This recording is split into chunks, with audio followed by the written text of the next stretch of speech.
Yan ang ating pasinti na kinainggitan, kinulam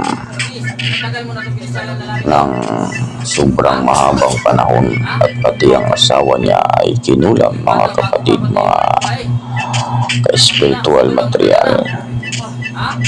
At ang kanyang anak ay binaliw ng mangkukulam.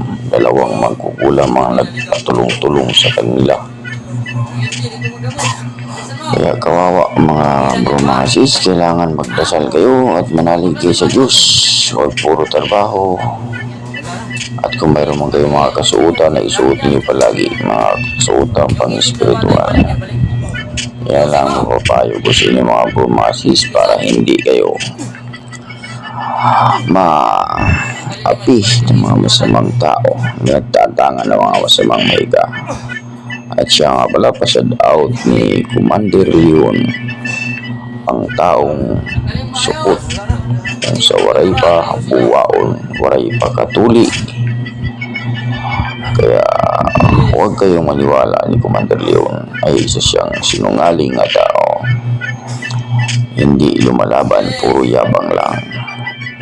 Sasabi siya na pwede daw suntukan na kahit mahigit isang oras, pero ayaw naman lumaban at ayaw sumagot sa tawag, ay binablock niya ako. Kaya huwag niyo patulan si Leon dahil walang kwentang tao yan. Nagkapayatot yan. Yan, tuloy-tuloy tayo sa ating panggamot mga bromasis. Yan ay isang kawawa na tao talaga. Ayaw siya tigilan ng isang mangkukulam. Tapos ang isang magkukulam, nag-utos pa ng isa pa rin magkukulam, pinagtulungan nila yan. Kawawa naman si Kuya, ilang taon na yan, daladala yan.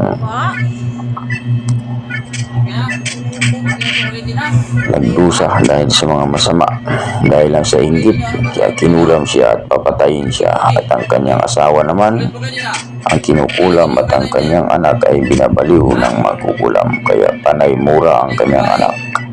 Kung ano-ano lang lumalabas sa bunganga at naglalaway ang kanyang anak. Kaya payo ko sa inyo mga bromasis, may sakit man kayo, wala, manalig kayo sa Diyos, kasi ang pinakapulir at pundo natin at balawal ang paggawa nating mabuti sa ating kapwa at paglingkod natin sa Diyos at ang ating paging madasalin na tao.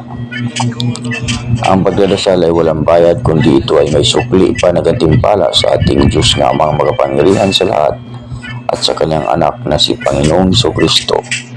Kaya payo ko sa inyo mga bromasis, manalig kayo sa Diyos at gumawa kayo ng mabuti dahil wala tayong ibang alaala dito sa sanlibutan kundi ang paggawa nating mabuti.